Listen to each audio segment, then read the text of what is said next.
Bonjour. Aujourd'hui, nous présentons les textes du 3e dimanche de Pâques et c'est l'un des textes les plus costauds, les plus fournis que nous avons ce dimanche-ci et qui commence avec ce récit de pêche miraculeuse après la résurrection. On connaît assez bien le texte de la pêche avant, pendant le ministère public de Jésus, mais celui après la résurrection de Jésus, on est moins familier avec ce texte-là. En Terre Sainte, c'est un endroit merveilleux.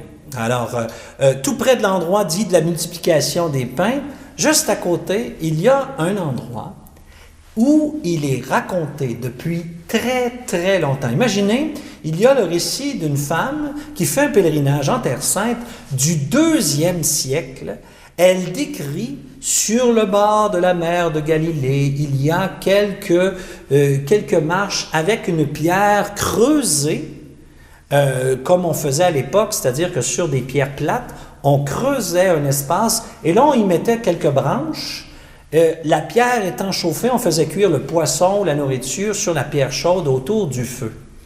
Or, elle raconte qu'elle connaît l'endroit, qu'elle l'a visité et on lui a dit que c'était cet endroit-là, qu'après sa résurrection, au chapitre 21 de l'Évangile de Jean, le récit de cette semaine, que Jésus a accueilli ses disciples, leur a préparé un repas, et puis où les disciples sont arrivés avec la fameuse pêche des 153 poissons. On cherche depuis longtemps le sens précis de qu'est-ce que ça veut dire, ces fameux 153 poissons. Si vous saviez combien il y a d'interprétations, c'est pas croyable. Si on veut résumer ce texte très profond, complexe, c'est ceci. C'est quand Jésus, ressuscité, retrouve ou rencontre ses disciples dans leur métier. C'est-à-dire que les disciples, parfois on a l'impression, deviennent soudainement des prédicateurs itinérants comme Jésus et vont se mettre à voyager par montagne et par plaine pour annoncer l'Évangile en tout temps, comme un temps plein, on peut dire ça comme ça. Or, ce qu'on constate, c'est que même pour Paul, qui est le plus grand des évangélistes, ce sont tous des gens qui exercent un métier. Puis on l'oublie qu'il y avait des familles, qu'il y avait des épouses. Tous les apôtres connus avaient, semble-t-il, une famille. On raconte cet événement-là, donc, à l'endroit où on sait, tout près, où on sait que Pierre avait sa maison. Même aujourd'hui, on peut visiter à Capharnaüm une ruine qui avait été entourée par une église il y a très longtemps, de l'époque byzantine, et sur les murs de cette maison-là avait de gravé « Maison de Pierre ». Ici, c'est la maison de Pierre. Pierre, donc, est retourné à son travail. Les autres disciples, ils sont des pêcheurs et il y a encore l'expérience du ressuscité qui se fait pas seulement à la manière nous on imagine la manière de l'ascension par exemple, ou la Pentecôte, la rencontre du ressuscité, dont on a assez peu de détails, si ce n'est les premières rencontres. Ici, ce qui est intéressant, c'est que les disciples sont chez eux. Ils viennent, ils voient, ils expérimentent un ressuscité qui prend soin d'eux. C'est-à-dire qu'avant même qu'ils arrivent, le Seigneur a apprêté, on va dire ça comme ça, une table d'éternité. Une table d'éternité, c'est-à-dire réalisée par celui qui est éternel. Il s'offre en communion.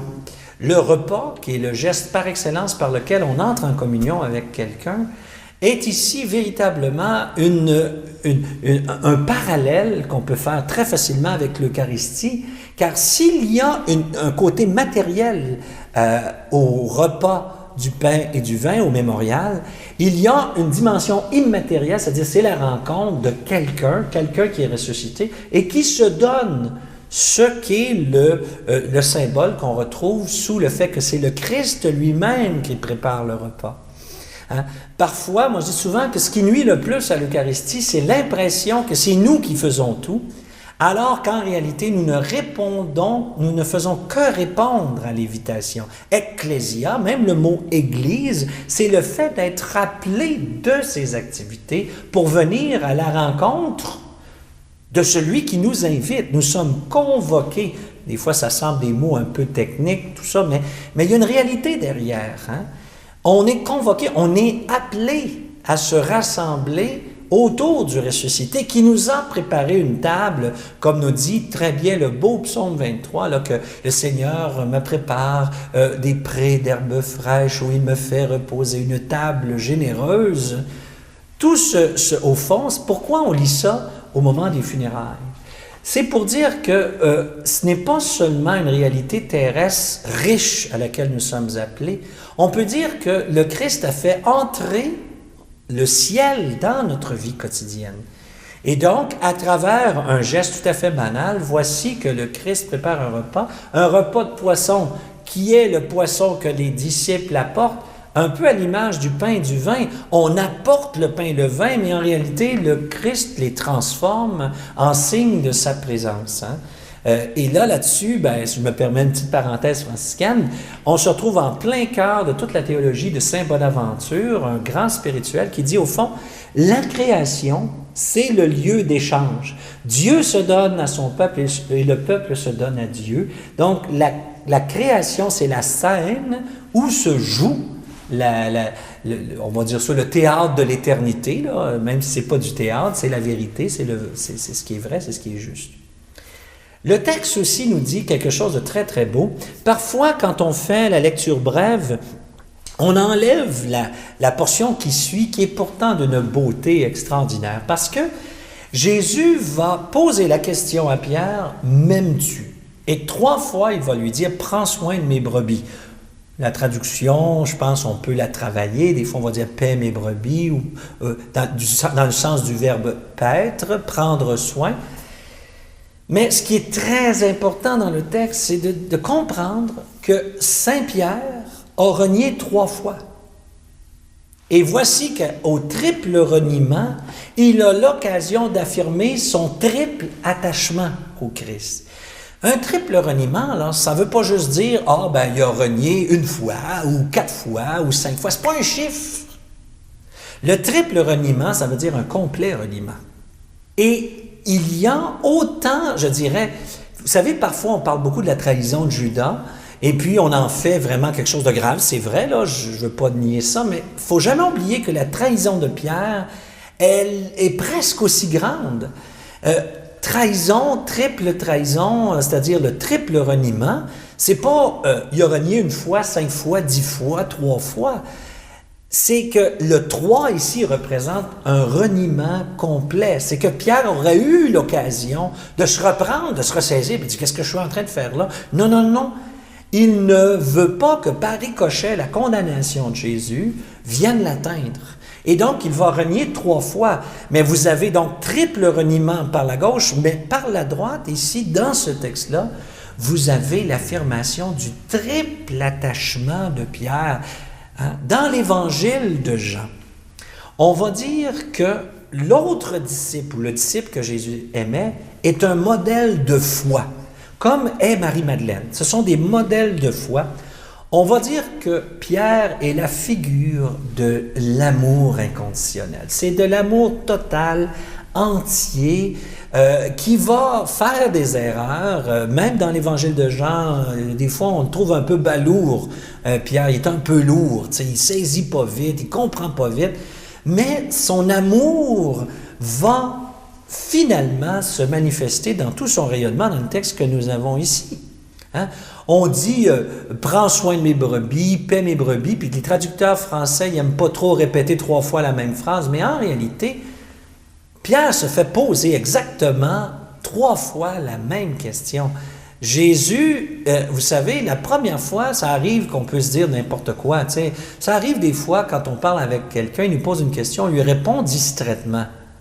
Mais si la personne se reprend et lui dit « Regarde, c'est important, est-ce que… » Là, tu vas dire « Oui, oui. » Plus sérieusement, mais là, 3 fois, c'est qu'au fond, Pierre manifeste clairement son attachement au Christ, un attachement qui aura évidemment jusqu'à donner aussi sa vie pour le Christ. Ce qui est important aussi de saisir du texte, c'est que ce texte-là est aussi important pour comprendre le rôle de Pierre dans l'Église primitive que la profession qu'il fait, par exemple, au milieu des évangiles synoptiques, « Tu es le Christ, le Fils du Dieu vivant », ou il fait une profession très forte, « Tu es le Messie ». Alors que le Christ, à la limite, n'a pas rien fait encore. C'est-à-dire que le plus grand restait à venir. Mais là, il va dire, oui, je t'aime, je t'aime, je t'aime, je t'aime. Alors, tout le ministère de Pierre se fonde sur deux choses. Il se fonde sur une foi qui professe quelque chose contre vents et marées, contre la souffrance, contre ce qui s'en vient, c'est-à-dire la passion. Donc, il y a l'affirmation de l'identité de Jésus. Et dans le texte que nous avons cette semaine, il ne suffit pas de dire Jésus est Christ. Il faut dire Jésus est Christ, donc je me donne à toi tout entier. Donc, je vais m'occuper, je vais faire ce que tu me dis. Je vais prendre soin de mes brebis. Et dans ce cas-ci, dans le texte qui nous préoccupe, c'est vraiment une affirmation qu'il doit prendre soin de l'Église naissante. C'est assez étonnant de la part de quelqu'un qui a renié Jésus. Et c'est là qu'on voit qu'il y a un pardon complet. Hein? Désormais, sa foi ne défaillira pas. Elle a défailli de façon importante. Maintenant, et je vais prier pour toi, je vais prendre soin de toi, je vais m'occuper de manière à ce que vraiment tu puisses prendre soin de mon peuple. Et grâce à toi, mon peuple va grandir dans cet attachement. À mon avis, en tout cas, moi, la façon dont je vous dirais, je me situe personnellement dans ma vie, c'est que, vous savez, le credo ou les professions de foi, ça ne nous mène pas tellement loin s'il n'y a pas une adhésion. Hein? Adhésion. Le mot disciple en araméen, ce sont des adhérents. Ce sont des gens qui collent au Christ. Personnellement, j'ai l'impression, bien souvent, on fait du credo une espèce de série d'articles de foi, un peu détachés, sans saisir que c'est une relation qui sous-tend le credo. C'est une relation et une confiance en Dieu qui sous-tend le credo. Et ce qui fait la puissance du ministère de Pierre, c'est la combinaison des deux. C'est l'affirmation du credo et de l'adhérence ou l'adhésion, l'attachement que Pierre manifeste à son Seigneur. Et c'est ça qui fait qu'il doit prendre soin de ses brebis.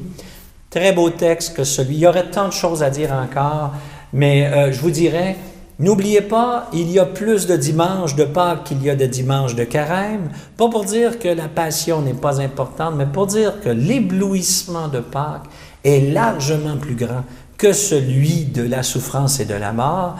Et les conséquences, on les voit avec Pierre aujourd'hui, donnent une adhérence, une adhésion au Christ qui est sans contrainte tout entière. Je vous souhaite, avec l'arrivée de la Pentecôte bientôt, de pouvoir adhérer au Christ de toute votre âme, de tout votre cœur, de tout votre être, et que cette vie-là puisse prendre en vous toute sa pleine mesure. Au plaisir.